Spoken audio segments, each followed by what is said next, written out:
नमस्कार विद्यार्थी मित्रांनो, MPSC ऑनलाईन या आपल्या यूट्यूब चॅनलवरती आपल्या सर्वांचं स्वागत.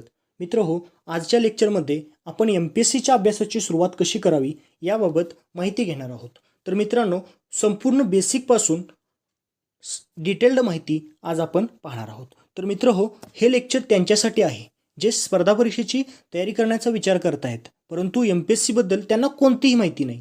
मग ते ग्रॅज्युएशन करणारे आपले विद्यार्थी मित्र असतील, नोकरदार वर्ग असेल किंवा गृहिणी असतील. तुम्ही जर MPSCची तयारी सुरू करणार असाल तर तुमच्या सर्व प्रश्नांची उत्तरे या व्हिडिओमधून मिळतील. त्यासाठी तुम्हाला हा व्हिडिओ लास्टपर्यंत पाहावा लागेल.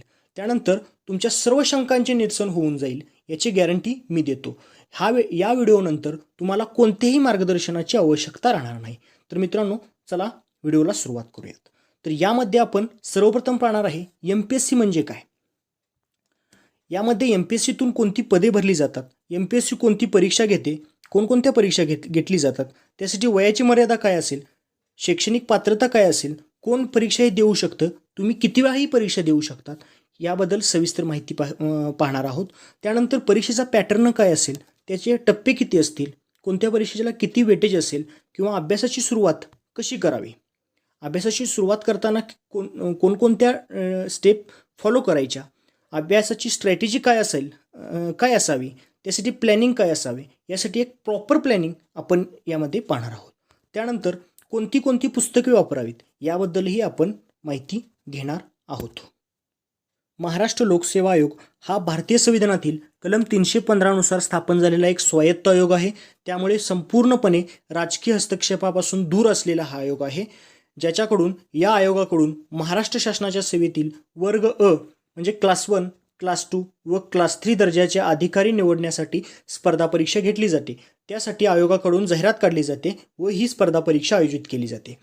आयोगाकडून राज्यसेवा परीक्षा घेतली जाते, संयुक्त पूर्व परीक्षा म्हणजे कंबाईंड एक्झाम ग्रुप बी घेतली जाते व तिसरी म्हणजे संयुक्त पूर्व परीक्षा कंबाईंड एक्झाम गट क. या 3 परीक्षा प्रामुख्याने दरवर्षी घेतल्या जातात. स्पर्धा परीक्षा देण्यासाठी वयोमर्यादा काय आहे मित्रांनो, तर किमान 19 वर्ष वय म्हणजे कमीत कमी 19 वर्ष वय व जास्तीत जास्त ओपनसाठी 38 वर्ष व SC व ST व OBCसाठी 43 वर्ष वय ही कमाल मर्यादा आहे. त्यामध्ये खेळाडूंसाठी वेगळी आहे, म्हणजे खेळाडूंसाठी 43 वर्ष व 43 वर्ष वय व माजी सैनिक असतील किंवा माजी सैनिकांसाठी 43 ओपनसाठी व मागासवर्गीयांसाठी 48 वर्ष वय. जर दिव्यांग असतील तर तुम्हाला जास्तीत जास्त 45 वर्ष वय, अनाथ असतील तर 43 वर्ष वय, अशा प्रमाणे किमान 19 वर्ष व कमाल 43 वर्ष वयोमर्यादा आहे. शैक्षणिक पात्रता काय असेल मित्रांनो, तर तुम्ही जर पदवी परीक्षा उत्तीर्ण झालेला असाल, कोणत्याही विषयातून कोणत्याही फील्डमधून जर तुम्ही पदवी परीक्षा उत्तीर्ण झाला असाल, जर तुमच्याकडे डिग्री असेल तर तुम्ही ही परीक्षा देऊ शकता. किंवा तुम्ही जर पदवीच्या शेवटच्या वर्षाला आहात, पदवीच्या शेवटच्या वर्षाला असलेले उमेदवार तुम्ही पूर्व परीक्षा देऊ शकता. मात्र मुख्य परीक्षेसाठी पदवी प्राप्त होणे गरजेचे आहे. म्हणजे तुम्ही पदवीच्या शेवटच्या वर्षाला आहात, द्वितीय वर्षाला आहात किंवा तृतीय वर्षाला आहात, तर तुम्ही पूर्व परीक्षेला अर्ज भरू शकता. परंतु जर तुमची पूर्व परीक्षेला निवड झाली, तर मुख्य परीक्षेसाठी निवड झाली तर मात्र तुम्हाला पदवी परीक्षा उत्तीर्ण झालेलं सर्टिफिकेट लागतं, गरजेचं असतं. तर मित्रांनो, यासाठी 2021 पासून आयोगाने स्पर्धा परीक्षा देण्यासाठी अटेम्प्टची मर्यादा ही निश्चित केलेली आहे. म्हणजे याच्या आधी तुम्ही अनलिमिटेड अटेम्प्ट म्हणजे कितीही वेळा परीक्षा देऊ शकत होता, परंतु 2021 पासून एक नवीन नियम आलेला आहे. त्यानुसार तुम्ही ओपन असाल तर तुम्ही 6 वेळा देऊ शकता, जास्तीत जास्त 6 वेळा स्पर्धा परीक्षा देऊ शकता, MPSCची परीक्षा देऊ शकता. OBC असाल तर 9 वेळा जास्तीत जास्त देऊ शकता व SC व ST कॅटेगरीचे असाल तर अनलिमिटेड म्हणजे तुम्ही किती वेळाही देऊ शकता, कोणतंही लिमिट नसेल. MPSCतून कोणती कोणती पदे भरली जातात, तर सर्वप्रथम म्हणजे राज्यसेवा परीक्षा घेतली जाते. त्यातून राजपत्रित क्लास 1 व क्लास 2 ऑफिसर्स अधिकाऱ्यांसाठी ही परीक्षा आयोजित केली जाते व ती पदे भरली जातात. MPSCतील सर्वोच्च पद कोणते, तर MPSCतील सर्वोच्च पद उपजिल्हा अधिकारी म्हणजे डेप्युटी कलेक्टर हे सर्वात उच्च पद आहे. त्यानंतर DYSP किंवा ACP, सहाय्यक विक्रीकर आयुक्त, उपमुख्य कार्यकारी अधिकारी, म्हणजे डेप्युटी CEO, मुख्याधिकारी नगरपालिका, क्लास 1 ऑफिसर. तहसीलदार गट अ, कक्ष अधिकारी गट ब, वित्त व लेखा अधिकारी, RTO ऑफिसर, गट विकास अधिकारी गट ब म्हणजे BDO, गट विकास अधिकारी गट ब, मुख्याधिकारी नगरपालिका नगर परिषद गट ब, त्यानंतर सर्वात लास्ट म्हणजे नायब तहसीलदार गट ब. याप्रमाणे पदे MPSCतून भरली जातात. मित्रांनो, याची पूर्णपणे येथे पदाचे नाव आहे, म्हणजे कोणती पदे भरली जातात, त्यानंतर त्यांना वेतन किती मिळते, त्यानंतर त्यांचे प्रमोशन कोणत्या पदावर होतो, त्यांची नियुक्तीचे ठिकाण कोणते आहे, याची पूर्ण PDF फाईल आहे. आयोगाच्या वेबसाईटवरून डाउनलोड केलेली PDF फाईल आहे. ती आपल्या टेलिग्राम चॅनलवर तर आपल्याला मिळून जाईल. त्याची लिंक खाली डिस्क्रिप्शनमध्ये दिलेली आहे. तिथे जाऊन तुम्ही याची PDF डाउनलोड करा. त्यानंतर मित्रांनो, राज्यसेवा परीक्षामधून कोणती पदे भरली गेली जातात हे आपण पाहिलं. तर या राज्यसेवा परीक्षेचे टप्पे कोणते आहेत? तर मित्रांनो, राज्यसेवा परीक्षाचे प्रमुख 3 टप्पे आहेत. म्हणजे पूर्वपरीक्षा, सर्वप्रथम पूर्वपरीक्षा जी 400 मार्काची असेल, मुख्य परीक्षा 800 मार्काची, त्यानंतर मुलाखत असेल ती 100 मार्काची. ओके. त्यानंतर परंतु पूर्वपरीक्षा आहे 400 मार्काची, ती पूर्णपणे चाळणी परीक्षा आहे. म्हणजे त्याचे मार्क्स मुख्य परीक्षेमध्ये किंवा मुलाखत म्हणजे फायनल मेरिटमध्ये पूर्वपरीक्षेचे मार्क्स धरले जात नाहीत. मित्रांनो, पहिला टप्पा म्हणजे पूर्वपरीक्षा, राज्यसेवेची पूर्वपरीक्षा. एकूण गुण किती आहेत? तर 400 गुणांसाठी ही परीक्षा घेतली जातात. 2 पेपर असतात. एक GS म्हणजे सामान्य अध्ययन, जनरल स्टडीज, म्हणजेच यामध्ये पॉलिटी असतो, हिस्ट्री, जिओग्राफी, इकॉनॉमिक्स यांवरचे किंवा चालू घडामोडी यांवर 100 प्रश्न विचारले जातात. प्रत्येक प्रश्नाला 2 गुण असतात. म्हणजे 200 गुणांसाठी पेपर 1. पेपर 2 CSATचा असतो, म्हणजे ॲप्टिट्यूड. त्यामध्ये उतारे असतात व बुद्धिमत्ता चाचणी. याचे 80 प्रश्न असतात व डिसिजन मेकिंगचेही प्रश्न यामध्ये विचारले जातात. गुण 200 असतात. मित्रांनो, पूर्वपरीक्षेत 2 पेपर, पेपर 1, पेपर 2. पेपर 1 मध्ये GS पेपर 100 प्रश्नांचा 200 गुण. पेपर 2 असतो तो CSAT 80 गुणांसाठी गुण 200 असतील. असे 400 गुणांची राज्यसेवा पूर्वपरीक्षा असते. त्यानंतर ही चाळणी परीक्षा आहे मित्रांनो. यातून मुख्यची मेरिट लावली जाते, पूर्वची मेरिट लावली जाते, ज्यातून तुम्ही मुख्य परीक्षा देऊ शकता. मुख्य परीक्षा एकूण 800 गुणांची असते.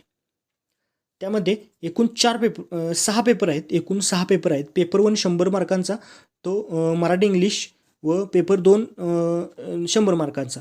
यामध्ये मराठी इंग्लिश ग्रामर वगैरे विचारलं जातं. पेपर 3 आहे तो इतिहास भूगोल, गुण 150 मार्कासाठी असतो. पेपर 4 राज्यशास्त्र, तो 150 मार्कासाठी. पेपर 5 मानव संसाधन व मानवी हक्क, गुण म्हणजे 150 मार्कासाठी, म्हणजे हा HRD पेपर. पेपर 4 आहे तो अर्थशास्त्र व विज्ञान व तंत्रज्ञान, म्हणजे इकॉनॉमिक्स व सायन्स व टेक्नॉलॉजी संदर्भात हे क्वेश्चन विचारले जातात. तर त्यासाठी 150 गुण. म्हणजे अशा प्रकारे 800 गुणांची मुख्य परीक्षा असेल. 800 गुणांची मुख्य परीक्षा असेल. मुख्य परीक्षेतून क्वालिफाय झाल्यानंतर मुलाखतीसाठी बोललं जातं. मुलाखत ही 100 मार्काची असतील. मित्रांनो, यामध्ये राज्यसेवेची परीक्षा असेल किंवा कंबाईनची परीक्षा असेल, पूर्व परीक्षा, मुख्य परीक्षा, कोणते MPSCच्या प्रत्येक परीक्षेमध्ये मित्रांनो एक रूल आहे, तो म्हणजे प्रत्येक 4 चुकीच्या प्रश्नामागे 1 गुण वजा केला जातो. म्हणजे 4 जर प्रश्न चुकले तर त्यातून 1 गुण, बरोबर उत्तरातून 1 गुण वजा केला जातो. म्हणजे निगेटिव्ह मार्किंग सिस्टीम MPSCच्या परीक्षेमध्ये लागू झालेली आहे. ओके. त्यानंतर आयोगाकडून घेतली जाणारी दुसरी परीक्षा म्हणजे संयुक्त पूर्व परीक्षा, म्हणजे कंबाईंड एक्झाम ग्रुप B गट ब. यामधून कोणत्या पदांसाठी घेतली जाते? तर PSI म्हणजे पोलीस उपनिरीक्षक, राज्य कर निरीक्षक म्हणजे स्टेट टॅक्स इन्स्पेक्टर, त्यानंतर ASO सहाय्यक कक्ष अधिकारी, असिस्टंट सेक्शन ऑफिसर. या 3 पोस्टसाठी, या 3 पदांसाठी संयुक्त पूर्व परीक्षा म्हणजेच कंबाईंड एक्झाम ग्रुप B ही परीक्षा घेतली जाते. मित्रांनो, या 3 पोस्टसाठी एकच संयुक्त अशी एकच पेपर असतो पूर्वपरीक्षेचा. 100 प्रश्न असतात व गुणही 100 असतात. म्हणजे एका प्रश्नाला 1 गुण याप्रमाणे असतं. पण जर तुम्ही PSI साठी तयारी करत असाल तर यासाठी एक कंडिशन आहे, पात्रता आहे, म्हणजे उंचीची पात्रता मित्रांनो. तुम्हाला पुरुष असाल तर तुम्हाला 165 सेमी कमीत कमी उंची पाहिजे व स्त्री असाल तर 157 सेंटीमीटर कमीत कमी उंची पाहिजे. म्हणजे कंबाईंड एक्झामसाठी प्रयत्न करत असाल तर व PSI देणार असाल तुम्ही तर 165 सेमी पुरुषांसाठी कमीत कमी उंची, 157 सेंटीमीटर स्त्रियांसाठी कमीत कमी उंची पाहिजे. ओके. त्यानंतर राज्य कर निरीक्षक म्हणजे STI व ASO या तिन्ही पोस्टसाठी एकच सामायिक पूर्वपरीक्षा घेतली जाते. एकच पेपर असतो, 100 प्रश्न असतात, त्यासाठी 100 गुण असतात. ओके. त्यानंतर आयोगाकडून घेतली जाणारी तिसरी परीक्षा म्हणजे संयुक्त पूर्वपरीक्षा combined exam group C. Okay. यामध्ये 3 पोस्टसाठी ही क्लास 3 एक्झाम घेतली जाते. 3 क्लास 3 दर्जाची पोस्ट आहेत. कोणत्या? कर सहाय्यक म्हणजे टॅक्स असिस्टंट, मंत्रालय लिपिक व उत्पादन शुल्क निरीक्षक म्हणजे एक्साईज PSI. ओके. या 3 पोस्टसाठी ही कंबाईंड एक्झाम ग्रुप C घेतली जाते. त्यासाठी ही पूर्वपरीक्षेला फक्त एकच पेपर असतो. तिन्ही पोस्टसाठी पूर्वपरीक्षेला एकच पेपर संयुक्त पेपर 100 प्रश्न असतील व त्यासाठी 100 गुण असतील. म्हणजे एका प्रश्नाला 1 गुण. ओके.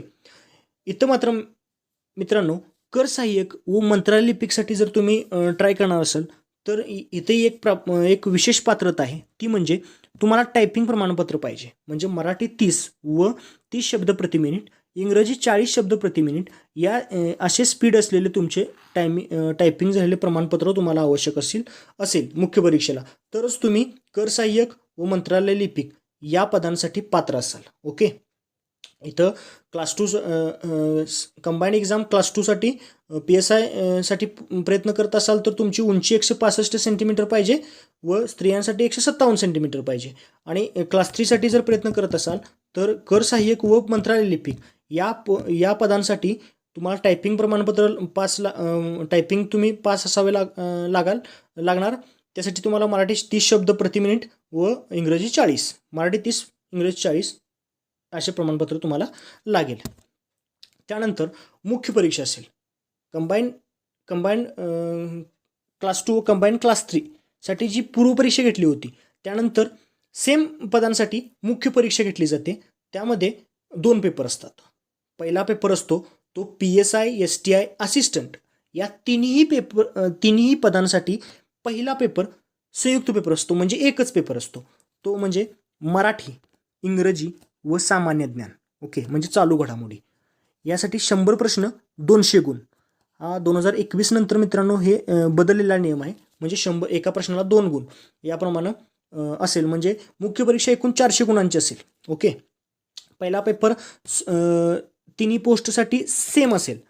पहिला पेपर कोणता आहे तर मराठी, इंग्रजी, ग्रामर व चालू घडामोडी. 100 प्रश्न असतील.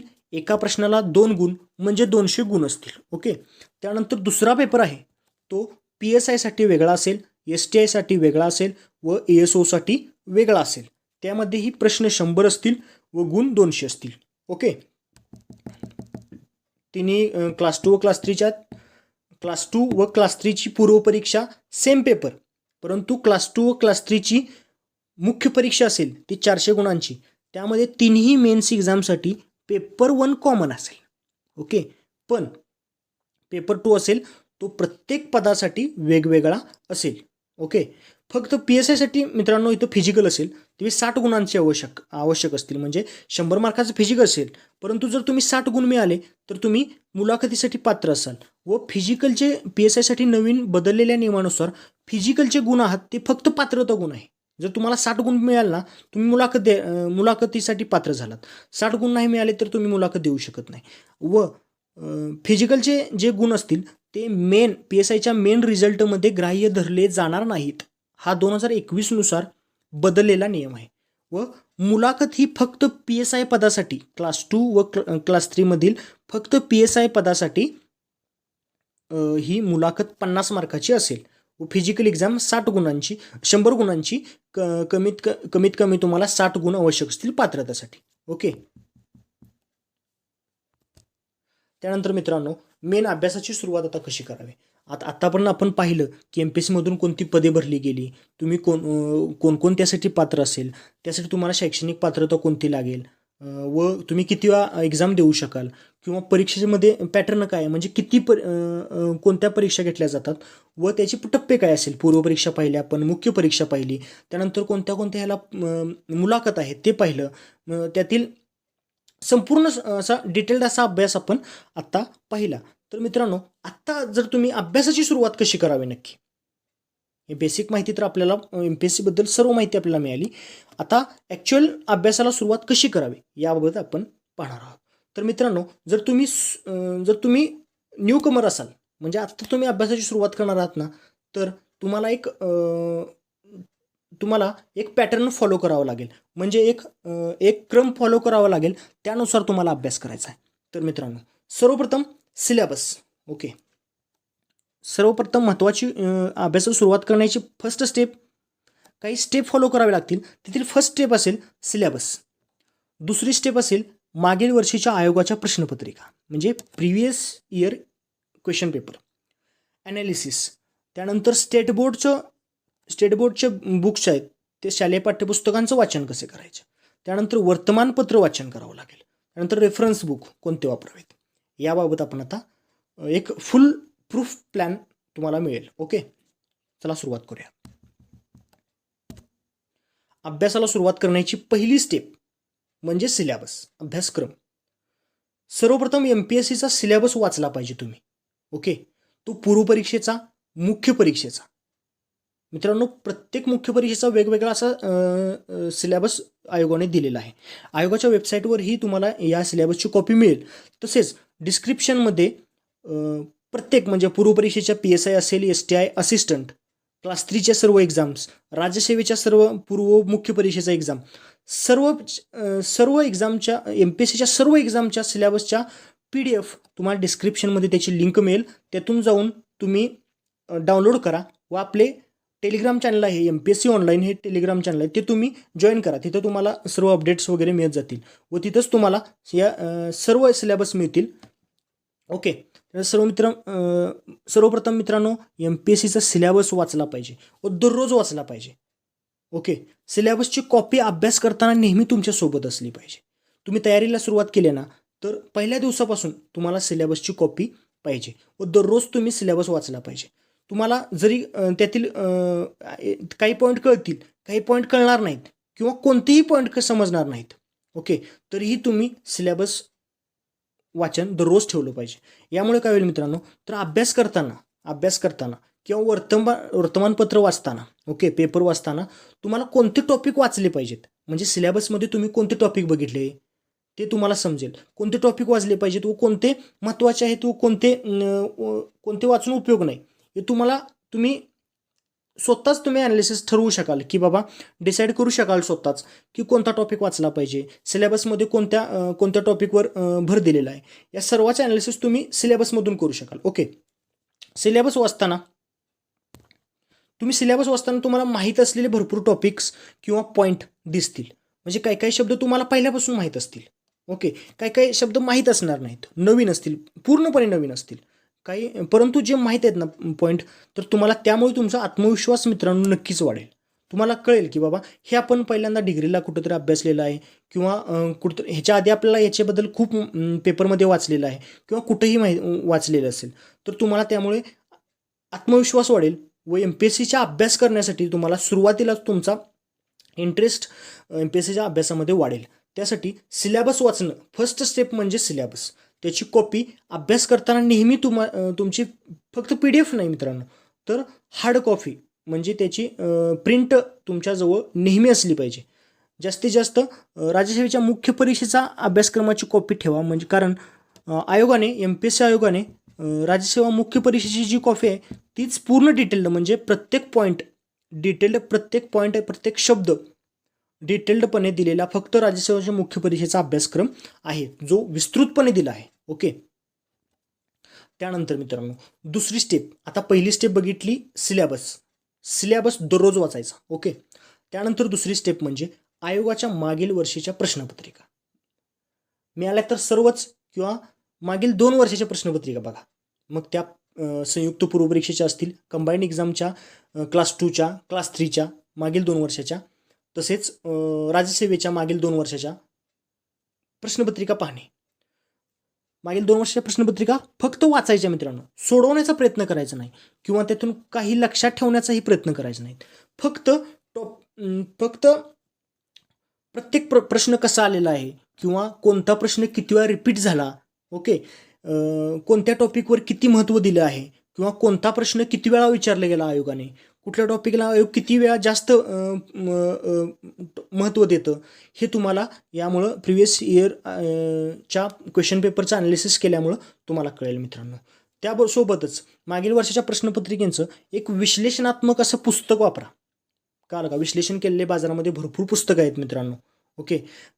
त्यामुळे तुम्हाला कोणत्या टॉपिकला किती वेटेज आहे, कोणता चॅप्टर किती मार्कला कोणत्या एक्झाममध्ये मिळाला, याचे पूर्णपणे ॲनालिसिस केलेलं एक पुस्तक, भरपूर पुस्तक मार्केटमध्ये अवेलेबल आहेत. त्यातील कोणतेही एक चांगले पुस्तक तुम्ही तुमच्याजवळ ठेवा.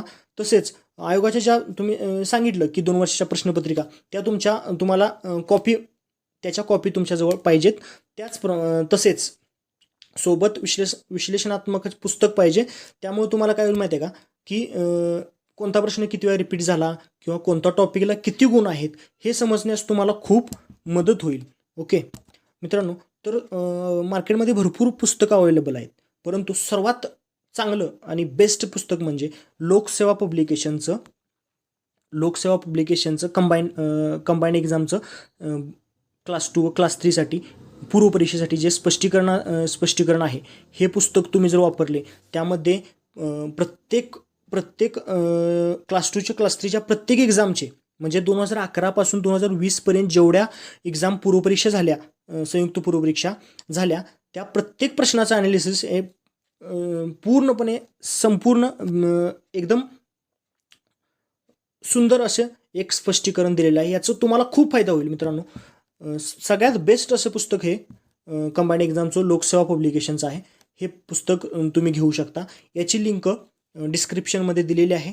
तिथं जाऊन तुम्ही ॲमेझॉनवरून परचेस करू शकता, ओके, ऑनलाईन मागवू शकता. बेस्ट पुस्तक आहे. जर तुम्ही अभ्यासाला सुरुवात करतायत ना, किंवा जुने विद्यार्थी असतील, जे याच्या आधी सिनियर लोक असतील की अभ्यास करतायत, ते सर्वांसाठी हे पुस्तक खूप महत्त्वाचं आहे मित्रांनो. कंबाईंडचं स्पष्टीकरण लोकसेवा पब्लिकेशनचं. त्यानंतर लोकसेवा पब्लिकेशनचं एक नवीन पुस्तक आहे, म्हणजे 21,000 प्रश्नपत्रिका, म्हणजे 21,000 प्लस प्रश्न असलेला प्रश्नसंच आहे, ओके.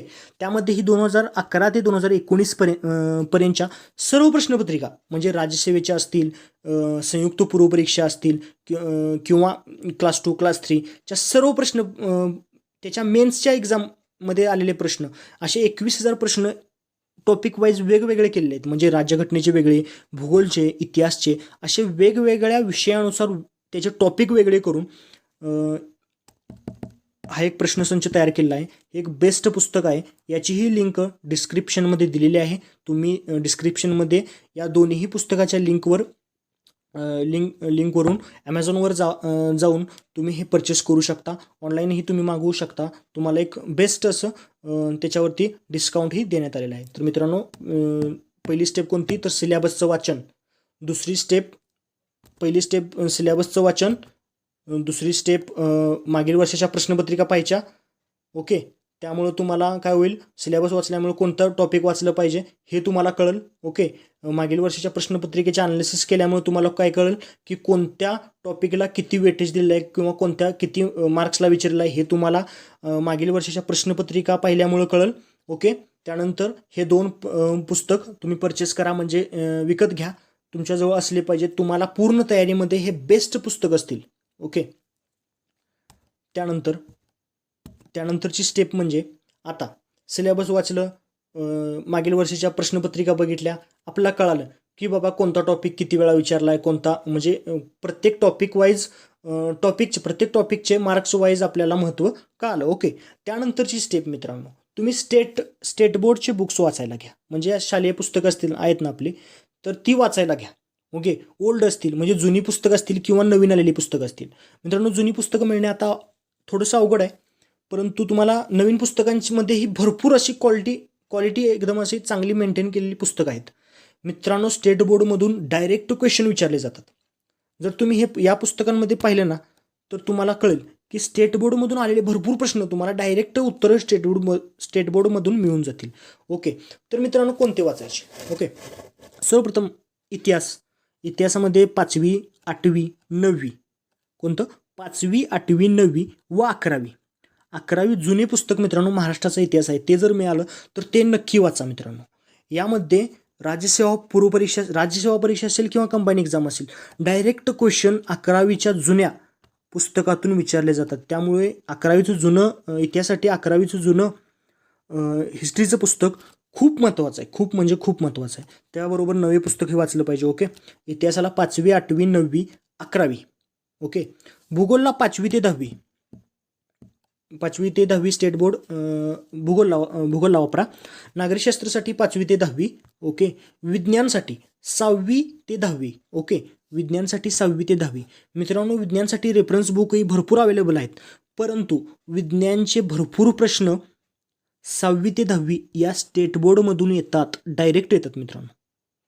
जास्तीत जास्त आपले स्टेट बोर्ड आहे ते चांगल्या क्वालिटीचे आहेत आणि भरपूर वेळा प्रश्न आलेले आहेत, ते येत आहेत.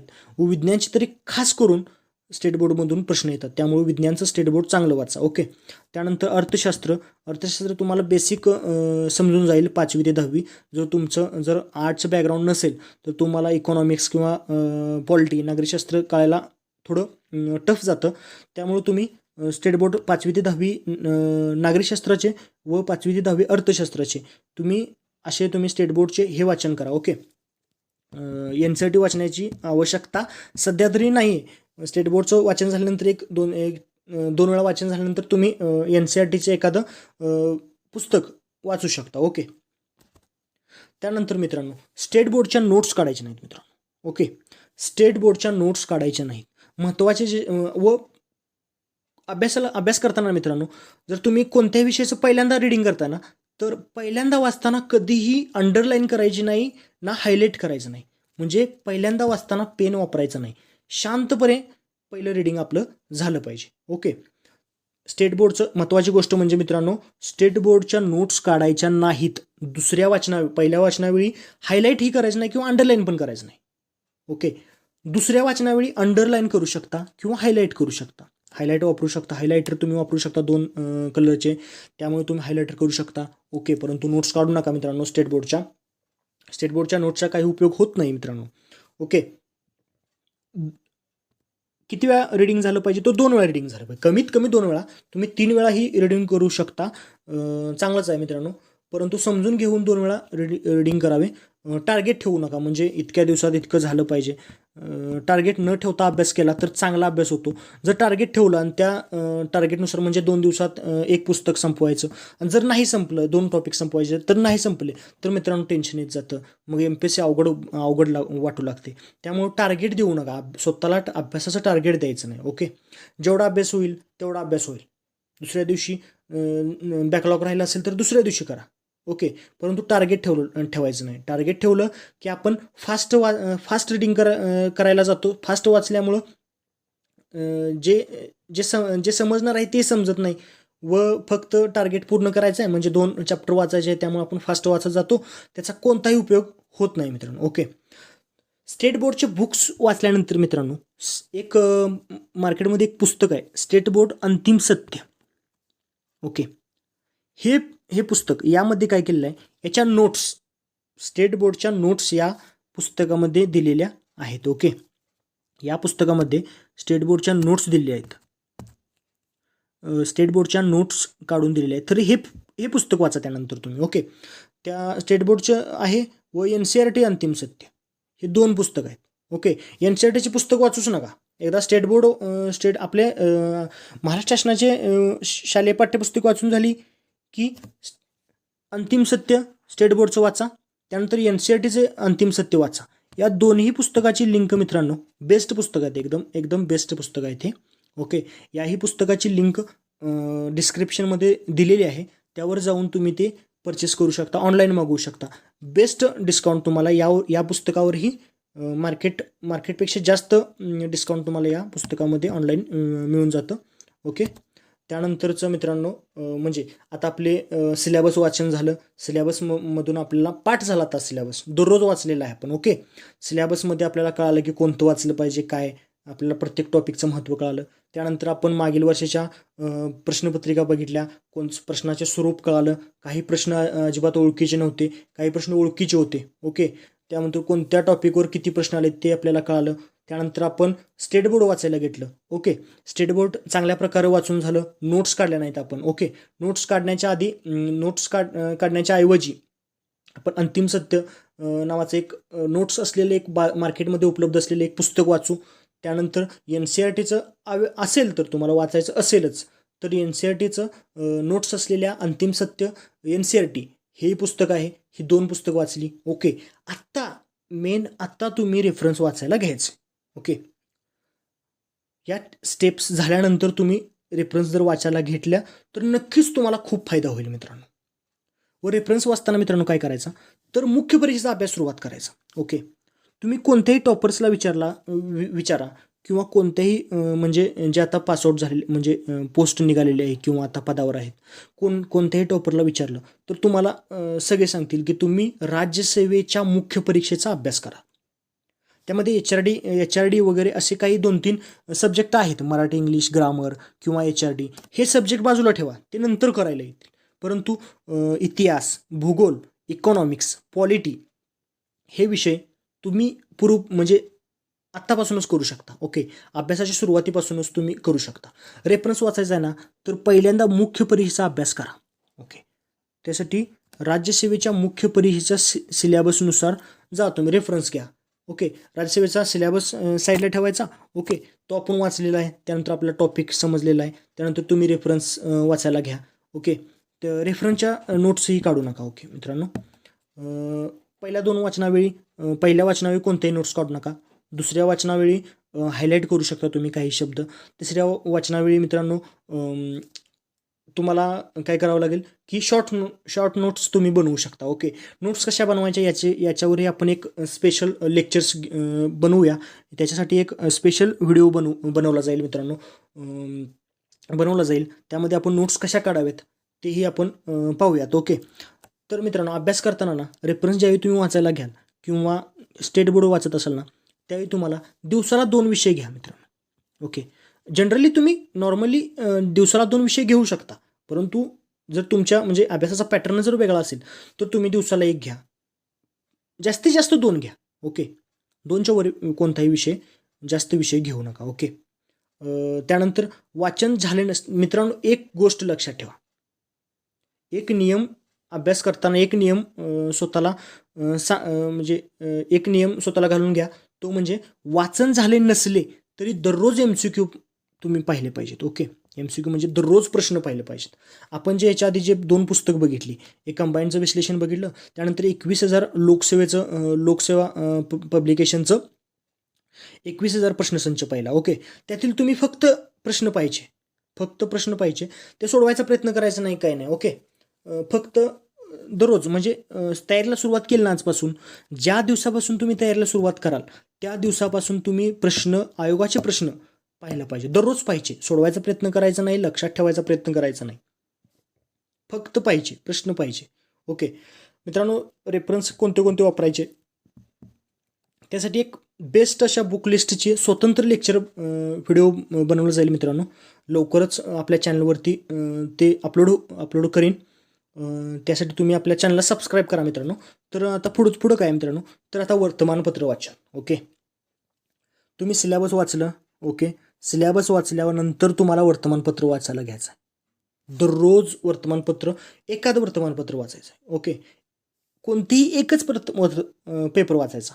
लोकसत्ता मिळाला, लोकसत्ता, महाराष्ट्र टाइम्स, लोकमत, सकाळ यांपैकी कोणतेही जे उपलब्ध असेल. तुमच्या गावी तुम्ही राहून तयारी करतात किंवा बाहेर राहणाऱ्यांना काय प्रॉब्लेम नाही, परंतु गावी राहून जर तुम्ही तयारी करतायत तुम्हाला यापैकी कोणतेही एक मिळते. बाबा सकाळ मिळतो, पुढारी मिळतो, केसरी मिळतो, तुम्ही कोणतेही एक म्हणजे पेपर तुम्ही वाचा. दररोज वर्तमानपत्र तुम्ही वाचलं पाहिजे. ओके,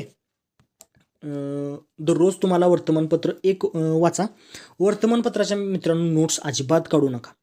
वर्तमानपत्राच्या नोट्स काढायच्या नाहीत, त्याचा कोणताही फायदा होत नाही मित्रांनो. फक्त वर्तमानपत्र वाचायचं, वर्तमानपत्रातील संपादकीय लेख वाचायचा मित्रांनो. कोणत्याही वर्तमानपत्रातला म्हणजे पेपरमधला जो संपादकीय लेख आहे ना, तो फास्ट वाचायचा. टाईम लावून जरी वाचला तुम्ही, बाबा 10 मिनिटाचा टाईम लावायचा घड्याळमध्ये आणि संपादकीय लेख फास्ट वाचायचा. जरी समजला नाही तो, त्याचे शब्द अवघड असतात, जरी समजला नाही तरी वाचायचा. ओके, याचा फायदा कुठं होतो तुम्हाला? जो राज्यसेवेचा पूर्वचा जो दुसरा पेपर आहे, सीसॅटचा पेपर, त्यामध्ये उतारे असतात. जवळजवळ 10 ते 11 उतारे असतात मित्रांनो. ओके, 10 ते 11 उतारे असतात. म्हणजे असे 50 मार्काचे उतारेच असतात मित्रांनो. त्यामध्ये उतारे सोडण्यासाठी तुम्हाला संपादकीय लेखाचा खूप फायदा होतो. कधी कधी तर MPSI पेपरमधील म्हणजे वर्तमानपत्रातील डायरेक्ट संपादकीय लेख दिले जातात. त्यामुळे तुम्हाला खूप फायदा होतो. वर्तमानपत्राचे संपादकीय वाचा, फास्ट वाचा, समजून घेण्याचा प्रयत्न करू नका. कोणतंही उपलब्ध असेल ते पेपर वाचा, त्याच्या नोट्स अजिबात काढू नका. ओके, सुरुवातीला तुम्हाला पेपर वाचायला जरा जास्त वेळ लागेल, त्यानंतर वेळ कमी लागतो का? आणि मित्रांनो, सिलेबसचं वाचन केलं ना, त्याचा फायदा तुम्हाला इथं होईल मित्रांनो. सिलेबसमध्ये जो पॉईंट आहे आपण त्या रिलेटेडच पेपरमधलं आपण वाचन करू. ओके, वर्तमानपत्र तेच वाचणार आपण. ज्या न्यूज, ज्या बातम्या आपल्या उपयोगाच्याच नाहीत ते आपल्याला लगेच क्लिक होईल सिलेबस वाचल्यामुळे. ओके, आणि आपण त्यातील फक्त नेमकं असं वाचून तेवढंच आपण वाचू शकतो, संपादकीय लेख वाचू शकतो. ओके, त्यानंतर मित्रांनो, चालू घडामोडीसाठी ना एक कोणत्याही पब्लिकेशनचं म्हणजे पृथ्वी परिक्रमा असेल, युनिक अकॅडमीचं बुलेटिन असेल, यापैकी कोणतेही बेस्ट पृथ्वी परिक्रमा आहे. मासिक येतं, म्हणजे प्रत्येक महिन्याला ते नोट्स काढूनच ते देतात. वर्तमानपत्राच्या नोट्स काढून व्यवस्थित अशा एक्झाम रिलेटेड, म्हणजे एक्झामच्या पॅटर्ननुसार, म्हणजे पेपरच्या पॅटर्ननुसार तुम्हाला ते चालू घडामोडी चे पुस्तक दर महिन्याला तुम्ही दिले जाते. पब्लिकेशन कुठलं वापरावं तर कोणतंही वापरू शकता, परंतु पृथ्वी परिक्रमा एक चांगलं बेस्ट असं एक ऑप्शन तुमच्यासमोर आहे. ओके, एक लक्षात घ्या मित्रांनो, अजिबात नोट्स काढायचे नाहीत पेपरच्या. ओके, एखादं कोणत्याही पब्लिकेशनचं पृथ्वी परिक्रमा तुम्ही वाचा. ओके, संपादकीय लेख वाचा. ओके, त्यानंतर मित्रांनो MCQ सोडवायचे. MCQ म्हणजे आपली परीक्षा कोणती आहे तर MPSCची परीक्षा मित्रांनो बहुपर्यायी प्रश्न आहे. म्हणजे प्रश्न दिला जातो, त्याच्या खाली 4 ऑप्शन्स दिले जातात. आपल्याला फक्त 4 पैकी 1 निवडायचा असतो व गोल करायचा असतो. कोणत्याही प्रकारचं लिखाण नाही, कोणत्याही प्रकारचं लिखाण नाही. ओके, फक्त बहुपर्यायी प्रश्न आहे, म्हणजे MCQ टाईप प्रश्न आहे. जर MCQ परीक्षा जर मित्रांनो क्रॅक करायची असेल तर एकच मित्रांनो त्यासाठी एकच प्लॅन आहे, म्हणजे कोणता तर जास्तीत जास्त MCQ सोडवले पाहिजे.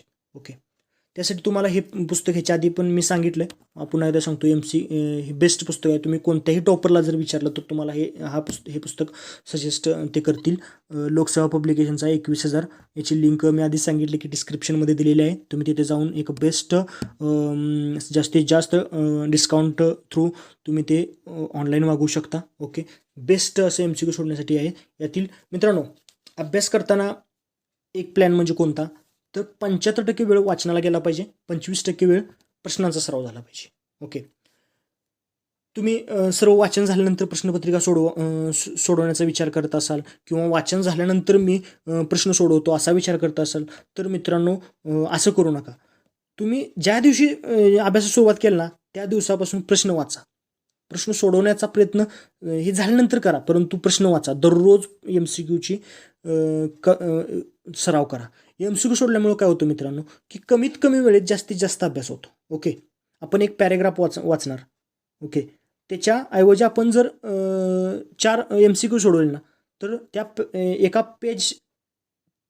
एका पेजमध्ये जेवढी माहिती मिळणार नाही तेवढी आपल्या 4 MCQ मधून आपल्याला माहिती मिळेल. ओके, त्यामुळे काय होतं MCQ मुळे कमीत कमी वेळेत जास्तीत जास्त अभ्यास मित्रांनो होतो. ज्या दिवशी अभ्यासाला सुरुवात कराल त्या दिवसापासून प्रश्न वाचा मित्रांनो. कोणतीही शंका असेल तर कमेंटमध्ये मेन्शन करा. लेक्चर आवडलं असेल तर व्हिडिओला लाईक करा, चॅनलला सबस्क्राईब करा व बेल आयकॉन ऑन करायला विसरू नका. थँक्यू.